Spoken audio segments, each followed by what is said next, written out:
Exciting आज अ, पता चलने वाला है। उसके लिए सबको बहुत इंतजार होगा शायद। यहाँ पे तो है। ऑफलाइन तो ऑनलाइन कितने लोगों को इंतजार है पता नहीं। पर हम देख रहे थे वसुदेव जी अब अपने पुत्रों को देने के लिए तैयार हो गए हैं। और वो चाहते हैं कि देवकी को कंस छोड़ दे और उसके बदले में वो अपने होने वाले पुत्र उसको समर्पित कर देंगे। ये कहने के लिए तैयार हो गए हैं। अब हमने देखा था श्लोक 57। अब हमें 58वें श्लोक पे जाना है। किसके लिए हम देखते हैं कौन सा है। ननु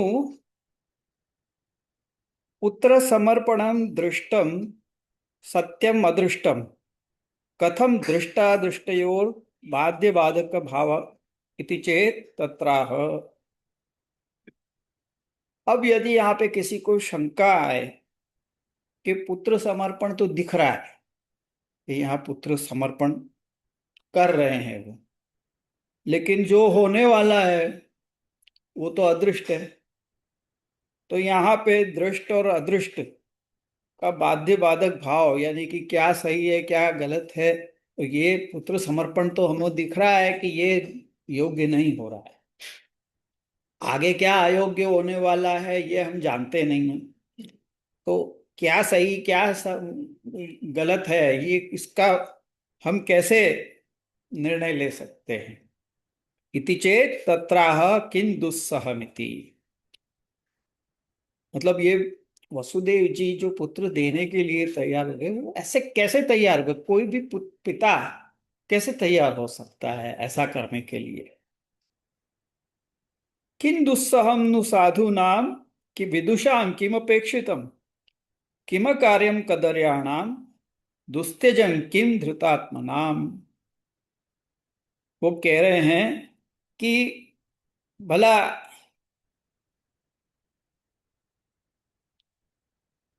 साधु पुरुष सबको सहन कर सकते हैं ऐसी कोई क्रिया नहीं है जिसको वो सहन नहीं कर सकते।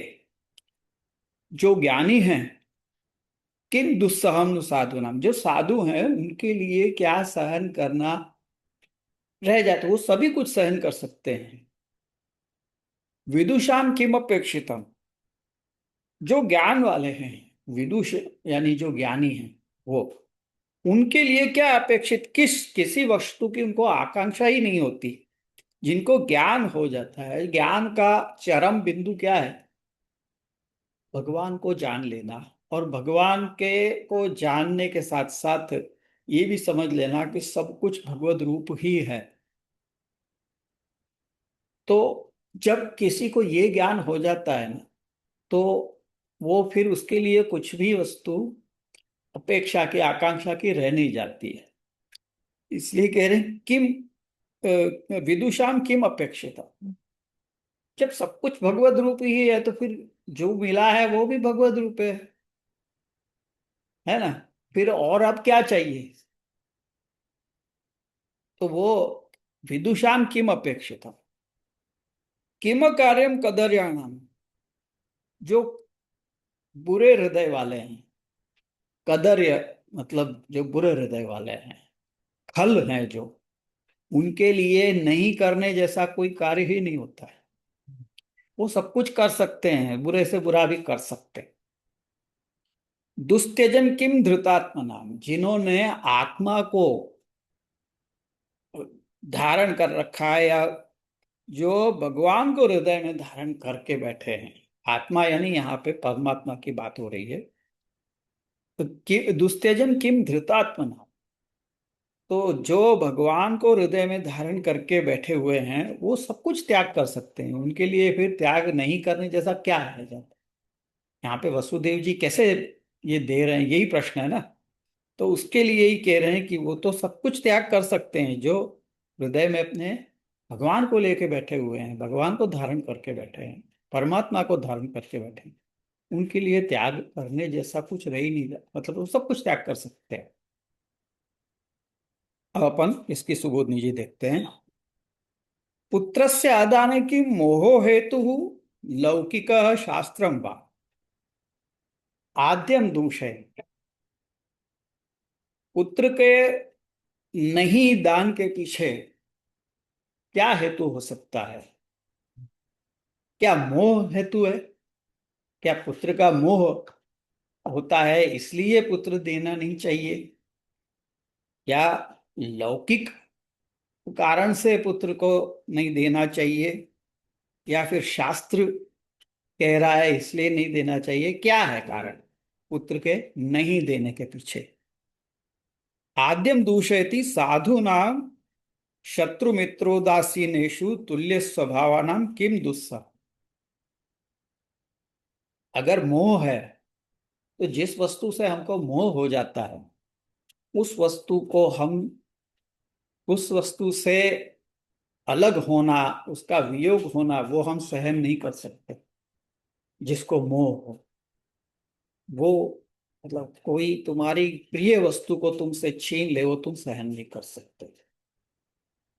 तो यहाँ पे क्या कह रहे हैं कि साधु नाम, जो साधु लोग हैं, जो साधु हृदय वाले हैं, उनके लिए तो शत्रु हो, मित्र हो या उदासीन हो, मतलब शत्रु जो, मतलब दुश्मन जो, मतलब मित्र हो, सखा हो, दोस्त हो, या फिर उदासीन न्यूट्रल हो, ना वो मित्र है ना तो शत्रु है, जो भी है, तो उन सबकी तुल्य स्वभावान, उन सबके लिए वो एक से एक जैसा ही देखते हैं। जो साधु हृदय वाले होते हैं वो सबको एक ही दृष्टि से देखते हैं, चाहे वो मित्र हो, चाहे शत्रु हो, चाहे उदासीन हो। तुल्य स्वभावानम किम दुस्सह, उनको क्या नहीं सहन करने जैसी क्या वस्तु रह जाती है, वो सब कुछ सहन कर सकते हैं। मोहवशादेव पुत्रादि वियोगो दुस्सह तदभावे यथा पुत्र तथा कंस। पुत्र का वियोग क्यों हमारे लिए दुस्सह होता है? क्योंकि हमें पुत्र के प्रति मोह होता है। पुत्र के लिए हमको अट्रैक्शन होती है, अफेक्शन होता है, जिसके कारण अपने पुत्र को हम, पुत्र से हम दूर नहीं हो सकते। तो हर एक को ऐसा होता है। तो वो दुस्स पुत्र दुस्सह तदभावे यथा पुत्र तथा कंस। अगर मोह ही नहीं है तो जैसा पुत्र है वैसा ही कंस भी है, एक जैसे ही हो गए। मोह ही नहीं है तो ततश्च कंस घातक पुत्रो न रक्षयति युक्तम दानम। जब पुत्र हो या कंस हो, दोनों एक जैसे, दोनों को एक जैसी दृष्टि से देखते हैं, और जब ये, अब वो कंस को मारने वाला है पुत्र, ये भी है ना, ये पता है कि कंस को पुत्र मारने वाला है, तो ऐसे पुत्र की रक्षा नहीं करनी चाहिए ये सोच के दान कर देता है। जो साधु हृदय वाले, तो वसुदेव जी ऐसे ही हैं, उनको पुत्र से मोह नहीं है। अब जैसे पुत्र से मोह नहीं है तो उनके लिए कंस हो या पुत्र हो दोनों एक जैसे ही हैं। अच्छा, कंस को वो मारने वाला है तो ठीक है, दे दो, इसकी रक्षा फिर नहीं करनी, ये कंस को अगर मारने वाला है तो मेरे लिए तो वो भी समान है, ये सोच के वो दे दे रहे हैं। अथ पुत्रेण जयते लोकान् पुत्रेण वसुतामेति पुन्नाम्नो नरकात् त्रायते इति त्वं यज्ञ इत्यादि वाक्यैः पुत्रकृतोपकारोपेक्षित इति चेत्। अब यहाँ पे एक आचार्य चरण यहाँ पे एक कोटेशन दे रहे हैं, कोट दे रहे हैं कहीं का। वो कोट जो है वो महाभारत के आदि पर्व में आता है, जहाँ पे शकुंतला का उपाख्यान है महाभारत में, जहाँ दुष्यंत और शकुंतला की कथा है। मालूम है ना दुष्यंत और शकुंतला की कथा? दुष्यंत राजा थे जो इन्हीं के कुल के थे, पांडु कुल के। वो शिकार खेलने के लिए वन में जाते हैं और वहां वन में शकुंतला को देखते हैं और उससे उनको प्रेम हो जाता है। फिर वो आपस में गंधर्व विवाह कर लेते हैं। फिर वो दुष्यंत तो अपने राज्य में वापिस आ जाता है, और वो इसको मतलब शकुंतला अपने दुर्वासा मुनि के उनका वो स्वागत करने में चूक गई। वो आए तो वो चूक गई क्योंकि वो ध्यान में थी दुष्यंत के। तो दुर्वासा मुनि ने उसको श्राप दे दिया कि जिसके ध्यान में तू मेरे को भूल रही है, अब आए घर आए हुए मेहमान को भूल रही है, वो तुझे ही भूल जाएगा। ऐसे श्राप दे देते हैं। तो इसकी वजह से दुष्यंत शकुंतला को भूल जाता है, और शकुंतला के पुत्र होता है जो भरत राम का पुत्र होता है। तो वो फिर बाद में वो राजा की दी हुई अंगूठी लेके और वो जाती है दुष्यंत के पास, और वहां कहती है ये तुम्हारा पुत्र है। भरत को दिखा के कहती है। उस समय ये जो शकुंतला है वो ये बोलती है ये कि अथ पुत्रेण जयते लोकान, पुत्र से लोक में जय प्राप्त की जा सकती है। पुत्र के द्वारा, जिसके पुत्र हो वो लोक में जय प्राप्त कर सकता है। विजय उसकी होती है, सब जगह विक्ट्री होती है। पुत्रेण वसुतामिति, पुत्र से घर में धन संपत्ति वगैरह सब आती है। और पुण्नामनो नरका त्रायते, वो हमने देखा ही है कि पुत्र जो है वो उसको पुत्र क्यों कहा जाता है, क्योंकि वो आगे चल के जब पिंडदान करेगा तो, जो पुम नाम का नरक होता है, जहाँ पे पितरों के दुराशीष मिलने के कारण मनुष्य जाता है, उस नरक से नरक में जाने से वो बच जाता है, क्योंकि अब पिंडदान करने वाला आ गया है। इसलिए उसको पुत्र कहते हैं। पुन्नाम नरका त्रायते। तो इस कारण से तो ये पुत्र के द्वारा किए हुए उपकार की अपेक्षा हो जिनको, मतलब लोग इसीलिए पुत्र चाहते हैं कि पुत्र ये सब करेगा, वंश बढ़ाएगा, धन धान बढ़ाएगा, अपने धंधा काम धंधा अपना बढ़ेगा, ये सब सोचते हैं ना पुत्र के लिए। तो लोग, तो वो जहां पे पुत्र के द्वारा किए हुए उपकार की अपेक्षा है, तो फिर अगर कोई ये कहे कि भाई इसके लिए तो पुत्र चाहिए ना, तो कहते हैं विदुषाम किम अपेक्षितम। जो विदुष हैं, जो ज्ञानी हैं, विदुषाम ज्ञान युक्ता नाम किम बहिस्थितम अपेक्षितम इति। क्या जिनको ज्ञान हो गया है, जिनको परम ज्ञान की प्राप्ति हो गई है, वो ये सब लौकिक चीजों की इच्छा करेंगे क्या? ये जो बताया कि वो पुत्र में लोक में जय प्राप्त होगी, और धन धान्य वगैरह घर में बढ़ेगा, और वो पुण्य नाम के नरक से बचाएगा, ये सब चीजों की अपेक्षा जो जिनको अल्टीमेट नॉलेज मिल गया है, वो थोड़ी ये सब चीजों की अपेक्षा करेंगे। तो यहाँ पे तो वसुदेव जी ऐसे ही हैं। उनको पता है कि मेरे घर में ये भगवान प्रकट होने वाले हैं, तो वो तो उन्हीं की राह देख रहे हैं कि इन सब की उनको क्या अपेक्षा होती। इसलिए कहते हैं कि तत्रह विदुषाम ज्ञान युक्ता नाम किम बहिस्थितम अपेक्षितम, न साधन न अभी फलम। उनको न तो साधन चाहिए, पुत्र को एक साधन के रूप में मानते हैं कि भाई पुत्र होगा तो उसके द्वारा हमको ये सब प्राप्ति होगी, ये सब इच्छाएं हमारी पूरी होंगी। तो वो साधन के रूप, वो उनको कोई साधन की भी जरूरत नहीं है, और ना ही किसी फल की आशा है उनको। जो ज्ञानी हैं, जो विदुष हैं, जिनको परम ज्ञान की प्राप्ति हो गई है, उनको कोई फल भी नहीं चाहिए। उनको मालूम है कि परम फल क्या है, तो वो ऐसे सब फलों की अपेक्षा तो रखेंगे ही नहीं। ननु तथापि वधार्थम स्वतो बालकम अज्ञम समर्पयति इति अयुक्तम इति चेत तत्राह किम कार्यम कदर्याणाम इति। कोई ये कहे कि अरे भाई वो सब ठीक है, तुमको कोई अपेक्षा नहीं है, तुमको ज्ञान की प्राप्ति हो गई है, और तुम्हारे लिए सब एक समान है, वो सब सही है। लेकिन फिर भी वध के लिए अब आप स्वयं जाके बालक को दे देना, जो बालकम अज्ञम समर्पित, वो जो खुद जानता भी नहीं वो बालक, उसका तो कोई दोष नहीं है। वो कोई जानता भी नहीं कि मुझे मारने के लिए मेरा पिता लेके जा रहा है। तो ये तो कितना अयोग्य बात है ना, ये तो बहुत गलत बात है। इति चेत तत्र किम कार्यम कदरायणानिति। भाई, जो कदर्य हैं, जो बुरे हृदय वाले हैं, उनके लिए कुछ नहीं करने जैसा रहता ही नहीं है। वो क्या कहने चाह रहे हैं? वो कह रहे हैं कि असमर्पिते वसुदेवम अनृतवादिनम ज्ञात्वा कृतम कृत समय बंधस्य निवृत्तत्वात् सर्वानेव पुत्रान सर्वा भार्या माम च मारयेत्। अगर मैंने नहीं दिया पुत्र, तो वसुदेव जी क्या सोच रहे हैं कि अगर मैंने पुत्र नहीं दिया यदि, तो वो मुझे झूठा समझेगा कि ये झूठ बोल रहा है, अमृतवादी है। और ये समझ के वो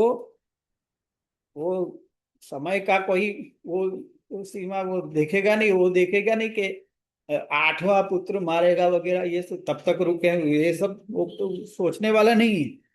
क्योंकि वो तो बुरे हृदय वाला, उसका मन तो बहुत बुरा है, खराब है, उसका खल हृदय वाला है। तो वो तो कोई कुछ मानेगा नहीं, और वो सबको ही मार देगा। कितने पुत्र होंगे, उन्हीं सभी को मार देगा। और वो तो ठीक, मेरी सारी पत्नियों वासुदेव जी की, देवकी जी के अलावा भी पत्नियां हैं, जैसे रोहिणी है, तो वो भी उनकी पत्नी ही है। तो वो मेरी पत्नियों को मार देगा, मुझे भी मार देगा। मां च मारयेत् अतस्त्यजेदेकं कुलस्यार्थ इति न्यायेन अर्पणमेव उचितम।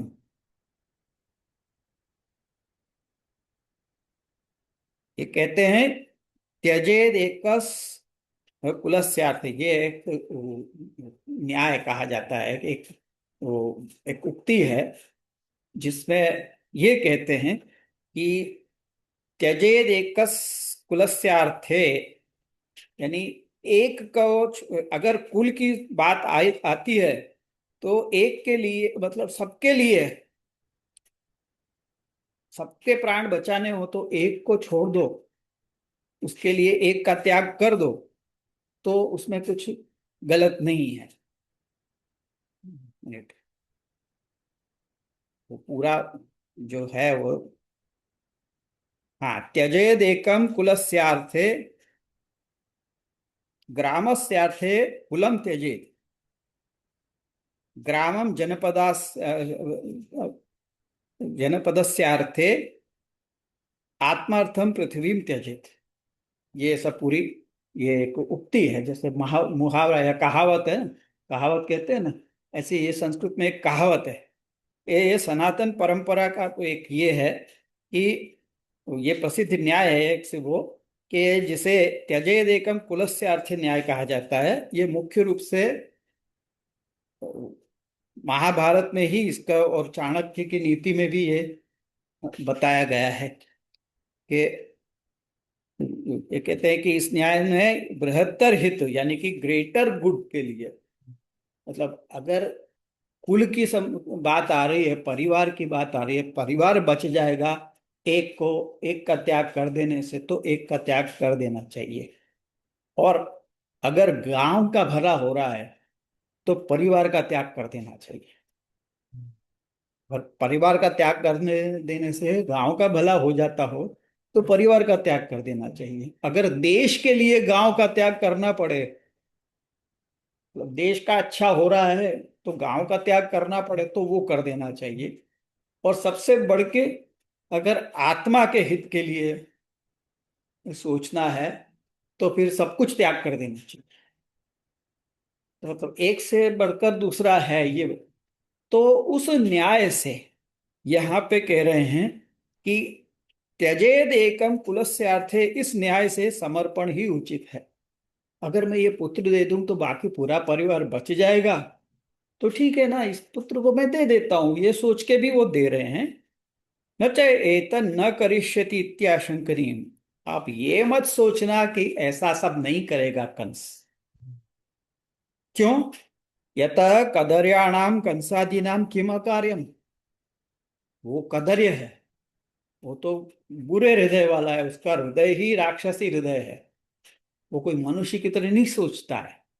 वो तो राक्षस की तरह सोच रहा है। तो ये जो किम कार्यम कदरियाणाम, ये जो वाक्य है इसके ऊपर लालू भट्ट जी कह रहे हैं, जो टीकाकार हैं, वो योजनाकार कह रहे हैं कि कुत्सिता दरी दुष्टम हृदय तत्र संभवो येषाम ते हृदयाद अभिजायते इति श्रुते है। प्राणिनां पितृहृदयाद उत्पन्न उत्पत्तिस्तत्र पितृहृदयस्य दुष्टत्वे तद उत्पन्नस्यापि दुष्टत्व। श्रुति कहती है, एक श्रुति है बृहदारण्यक उपनिषद की, जिसमें वो कहते हैं कि हृदयाद अभिजायते, एक मिनट, वो अंगाद अंगात संभवासी हृदयाद अभिजायसे आत्मा वही पुत्र नामासी सजीव शरद शतम। यानी वो पुत्र अपने संतान को, पिता ऐसा कह रहा है कि तुम जो हो हे, मतलब हे पुत्र, अंगाद अंगात संभवासी, मेरे अंग अंग से तुम उत्पन्न हुए हो, मेरे शरीर से, मेरे रुधिर मांस वगैरह से ही तुम्हारा शरीर बना है। तुम मेरे अंग से उत्पन्न हुए हो, हृदयाद भी जाय से, तुम मेरे हृदय से प्रकट हुए हो। और आत्मा वही पुत्र नामासी, आत्मा ही पुत्र के नाम से आता है, मतलब मनुष्य अपने अंश के रूप से खुद ही आता है, ऐसा शित कह रही है। और सजीव शरद शतम, तुम 100 वर्ष तक जियो, इस तरह का आशीर्वाद पिता अपनी संतान को देता है।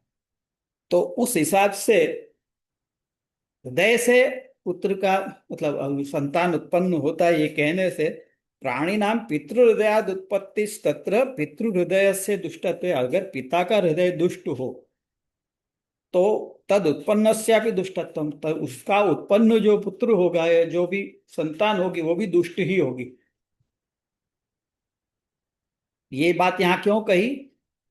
कंसो ही न उग्रसेन वीर्यज, कंस का पिता कौन है? लेकिन वो उसका बायोलॉजिकल फादर नहीं है। कंस के विषय में ऐसा हरिवंश पुराण में और ऐसे अन्य पुराणों में ऐसा कहा गया है कि वो उग्रसेन का बायोलॉजिकल पुत्र नहीं था। हुआ ऐसा कि एक द्रुमिल नाम का गंधर्व था, या कहीं कहीं उसको राक्षस भी कहा जा गया है, कि एक राक्षस था द्रुमिल नाम का। वो, उसके, मतलब वो गंधर्व को ऐसी उसकी विद्या थी कि वो किसी का भी रूप धर सकता था। तो ये जो उग्रसेन की पत्नी यानी कि कंस की जो माँ थी, पद्मावती, वो बहुत सुंदर थी। तो वो एक बार वन विहार के लिए गई, और वहां पे द्रुमिल ने, वो गंधर्व ने उसको देखा। तो उसने एक युक्ति करी, उसको पता चला कि ये तो उग्रसेन की पत्नी है। तो उसने खुद उग्रसेन का रूप बना धर लिया, और वो पद्मावती से जाके मिला, और पद्मावती ने भी उसको अपना पति समझ लिया। अब वो बाद में पता चला उसको कि वो जब अपने असली रूप में आया तो पद्मावती को बहुत क्रोध आया। उसने कहा, उसने उसको श्राप दिया और कहा कि ये जो पुत्र होगा वो भी राक्षस होगा। वो चिढ़ी, तो उसकी वजह से उसको गर्व ठहर गया था, और वो, उसकी वजह से वो पद्मावती ने उस बच्चे को भी श्राप दिया और उस गंधर्व को भी श्राप दिया कि ये बच्चा भी राक्षस ही होगा, ये करके। तो इसलिए कहे कि कंस जो है वो उग्रसेन का वीर्यज नहीं है, उसका पुत्र नहीं है, बायोलॉजिकल उसका नहीं है, किंतु दैत्य वीर्योत्पन्न इति प्रसिद्धम हरिवंश। वो दैत्य कुल से, दैत्य के वीर से उत्पन्न हुआ था। तो एवं सती दुर्वीर्योत्पन्न से किम कार्य, जो ऐसे खराब वीर से उत्पन्न हुआ है वो क्या नहीं कर सकता है? ऐसा, वो तो राक्षस, एक तो वो काल नेमी का अवतार है, और दूसरा उसका पिता भी ऐसा ही है, तो वो दुर्वीर्य से उत्पन्न हुआ, वो क्या नहीं कर सकता है? किम कार्यम कदर्याणाम। ये जो श्लोक में कहा है किम कार्यम कदर्याणाम, इसका ये तात्पर्य है कि सर्वोल्लंघनेन लुब्धा कदर्या, वो सब हदें पार कर जाता है अपने लोभ के लिए। वो सारी हदें पार कर सकता है। वो द्रुमिल ने भी तो यही किया ना। को वो पद्मावती पसंद आ गई और उसने कहा कि इसको मैं कैसे भी प्राप्त करूं। उसने पता चला कि वो उग्रसेन की पत्नी है, तो उसने उग्रसेन का रूप धारण कर लिया। तो वो सारा उल्लंघन कर सकता है। जो लोभी हो वो सब हदें पार कर सकता है। कुत्सितायाम दर्याम हृदय रूपायाम संभवो येषाम स्थितिर्वा। मतलब ऐसे हृदय से उसका जन्म हुआ है, जिसका ऐसा हृदय है उसके वीर से ये कंस उत्पन्न हुआ है। या जिसकी स्थिति ऐसी है, कुत्सित हृदय वाली स्थिति है, जिसका मन इतना बुरा है, वो क्या नहीं कर सकता। तो ये किम कार्यम कदर्याम ननु तथापि पलायनमेव उचितम न तु निरपराध बालकस्य अज्ञस्य मारणम इति चेत तत्राह दुस्त्यजम किम धृतात्मनामिति। फिर भी एक शंका रह जाती है कि भले ही वो इतना बुरा है, भाग जाते लेते बच्चे को। पलायने में वो उचितम न तो कि निरपराध बालक से अज्ञस्य मारणम। वो तो बच्चा निरपराध है, उसका तो कोई भी दोष नहीं है। तो उसको मारने से तो अच्छा था कि उसको लेके भाग जाते। इति चेत तत्रह दुस्तेजम किम धृतात्मा। नहीं, ऐसा नहीं कर सकते वसुदेव जी, क्योंकि वो कैसे हैं? वो धृतात्मा है। धृत आत्मा वासुदेवो यही सर्वं गच्छतु हरिस्तिष्ठतु इति येषां बुद्धि तेषां अन्यत् सर्वं त्यक्तव्यम भगवद बाधकम। वो धृतात्मा है जिन्होंने वासुदेव यानी भगवान, ये वसुदेव जी हैं, वो वसुदेव जी के पुत्र वासुदेव भगवान। तो जिन्होंने वासुदेव को अपनी आत्मा में धारण कर रखा है, वो क्या सोचते हैं कि सब कुछ जाने दो, भगवान को ही रहने दो, भगवान चाहिए बस, और सब कुछ भले चला जाए भगवान न जाए। ऐसा जिनकी बुद्धि है, उनके लिए तो सब कुछ, मतलब क्या त्याग नहीं करने जैसा, वो सब कुछ त्याग कर सकते हैं। तेषाम अन्यत सर्वम त्यक्तव्यम भगवत बाधकम। जो भी भगवत बाधा भगवान के उत्पन्न होने में, अब ये क्या है कि पहले अगर बच्चे को बचा लेते तो भगवान का प्राकट्य न हो, क्योंकि वो सत्य, जहां पे सत्य है वहां भगवान होते हैं। और ये झूठ हो गया। उन्होंने तो आप वो वचन दिया था कि मैं अपना पुत्र दूंगा, और वो पुत्र नहीं दे के वो भाग जाते लेके उसको, तो वो झूठे कहलाते। सत्य नहीं है वहां। वहां सत्य नहीं है, तो फिर वहां भगवान का प्राकट्य कैसे होगा? तो वो भगवान के आने में बाधक हो जाता। तो जो कुछ भी भगवत बाधक है वो सब कुछ त्याग करने लायक। इसलिए कहा दुस्त्यजम किम धृतात्मना।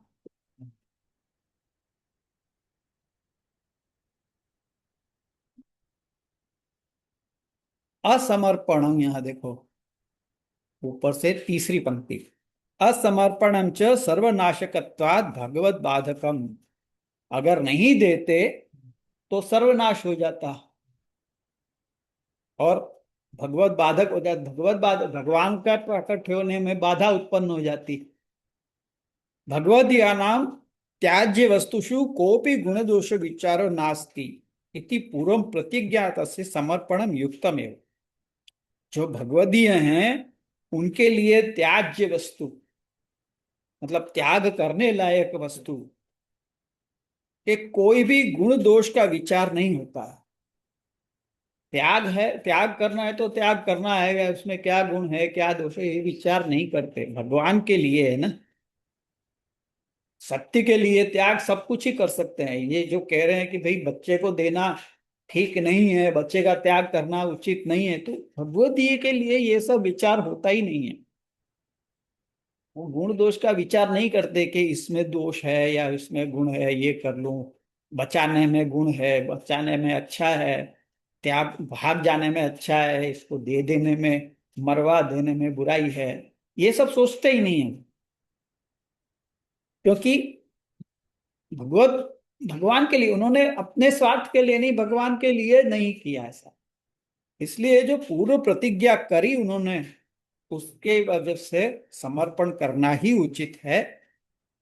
समर्पणम युक्तमेव भगवत कृतत्वाद न अनिष्टम जातम इत्याह दृष्टवेति। 58वां श्लोक पूरा हुआ इस तरह से। अब भगवत कृतत्वात् अनिष्टम न अनिष्टम जातम, ये भगवान ने कहा था इसलिए कोई अनिष्ट नहीं हुआ, अभी तो नहीं हुआ, ये बता रहे हैं अगले श्लोक में। दृष्ट्वा समत्वं तच्छौरेः सत्ये चैव व्यवस्थितिं कंसस्तुष्टमना राजन् प्रहसन्निदमब्रवीत्। दृष्ट्वा समत्वं तच्छौरेः, समत्वं दृष्ट्वा मतलब उस शौरी यानी कि वसुदेव जी जो शूरसेन के पुत्र हैं, ऐसे वसुदेव जी को देख उनकी दृष्टि में सब समान हो। सत्य चैव व्यवस्थित, और उनकी बुद्धि में सत्य एकदम निष्ठ हुआ, सत्यनिष्ठ बुद्धि है उनकी, सत्य में उनकी पूरी पूरी निष्ठा है, सच्चे में। तो ये देख के कंस बहुत प्रसन्न हुआ, कंसस तुष्ट मना, उसको बहुत संतोष हुआ। तुष्ट मना राजन, हे राजन, कंस को बहुत संतोष हुआ, ये सुखदेव जी कह रहे हैं परीक्षित को, इसलिए राजन शब्द आया। प्रहसन निदम अब्रवीत, उसने हंस के आगे जो कहा वो, ये 59वें श्लोक में।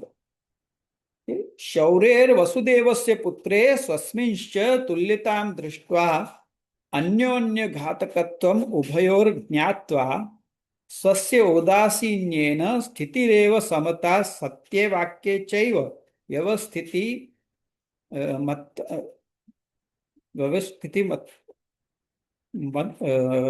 मत्वा चांचल्यमेव उभय एवं उभयेनापि संतुष्टा राजन्निति संबोधनम राजधर्मस्तथैव इति ज्ञापनार्थम प्रकर्षेण हास्यम मुग्धो अयमिति ज्ञापनार्थम इदम वक्ष्यमाणम अब्रवीत।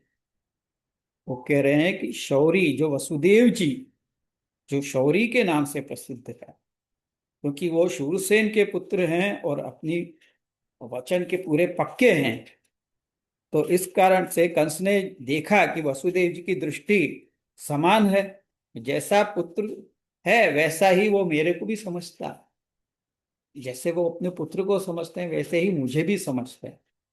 तो वसुदेव ये भी जानते हैं कि मैं इसके पुत्र का घातक हूं, मैं इसके पुत्र को मार दूंगा,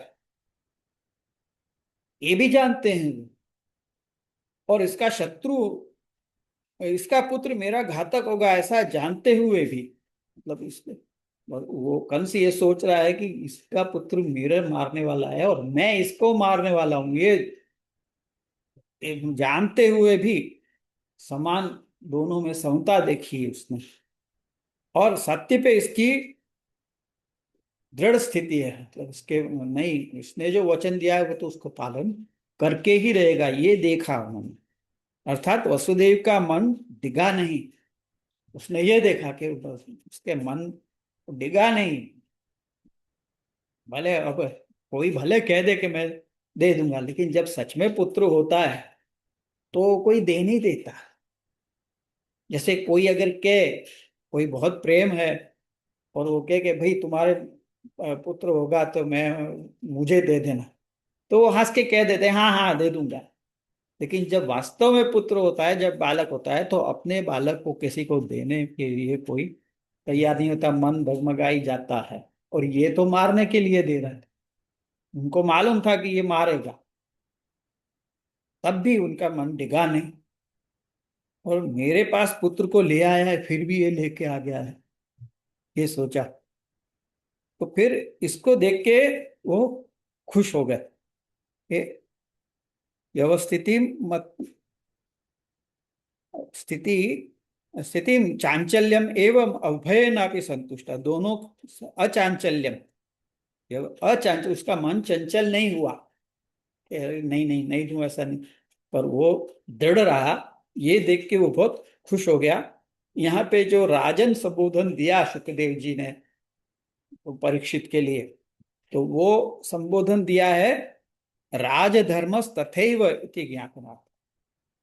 तुम तो राजा हो, तुम तो जानते हो कि राजधर्म कैसा होता है, इसलिए यहाँ पे राजन संबोधन देके वो परीक्षित को याद दिला रहे हैं कि तुम ये बात समझ सकते हो वो क्यों लेके आए। राजधर्म तो यही कहता है कि जो वचन करो उसको पक्का, उसको निभाओ।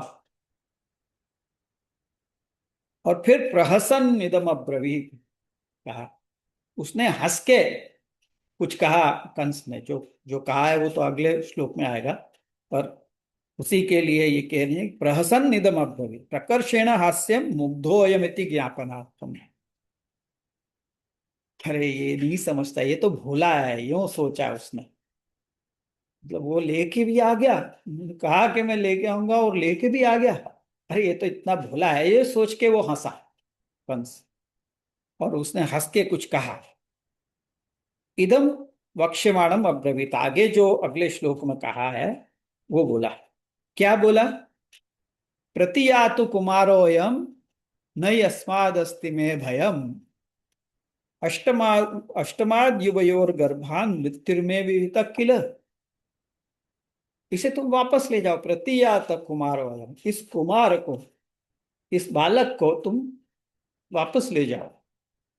न यस्माद अस्ति में भयम, क्योंकि इससे मुझे कोई भय नहीं है। युवयोर अष्टमाद युवयोर गर्भान मृत्युर्मे विहित किल, क्योंकि तुम लोगों के तो 8वें गर्भ से मेरी मृत्यु कही गई है ना आकाश में, इसलिए तुम इसको वापस ले जाओ। इतना कहा। ये अपन यहाँ पे आज रखते हैं 60वें श्लोक पे। इसकी सुबोध नीजिए अपन अब अगले सत्र में देखेंगे। आज यहाँ पे विराम लेते हैं।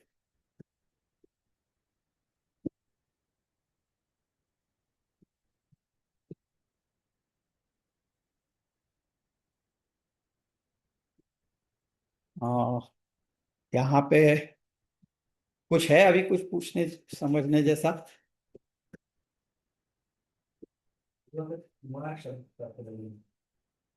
उसका हम उसके कल के सत्र में देखेंगे। कल के यानी अब जो नेक्स्ट सत्र होगा उसमें ये कुमार शब्द का भी वो आ जाएगा, क्यों कहा कुमार। और यहाँ ऑनलाइन किसी को नहीं है, सब कुछ क्लियर है। क्लियर है? एक कल था जैसे कि जैसे हम लोग जो ब्रह्म संबंध मंत्र में जैसे सब कुछ समर्पण करते हैं, वैसे ही यहाँ पे वसुदेव जी का भी समर्पण ये देखने में आता है। पुत्र वगैरह को कोई भी मोह नहीं है, उनको सब कुछ हाँ ठाकुर जी के प्रागट्य के लिए समर्पित कर दिया उन्होंने। हाँ हाँ हाँ। तो ये लेकिन ब्रह्म संबंध के समर्पण और यहाँ के समर्पण में बहुत जी वो अंतर है। जी अजय। लेकिन हाँ, समर्पण का भाव जरूर एक सा है कि कोई मोह रखे बिना दे देना। और वास्तव में उस तरह से हम यहाँ पे समर्पण करते नहीं, हम तो खाली मुंह से कहते हैं। वैसा एक्सपेक्टेड है लेकिन करते नहीं है कोई। जी ठीक है, और किसी को कुछ?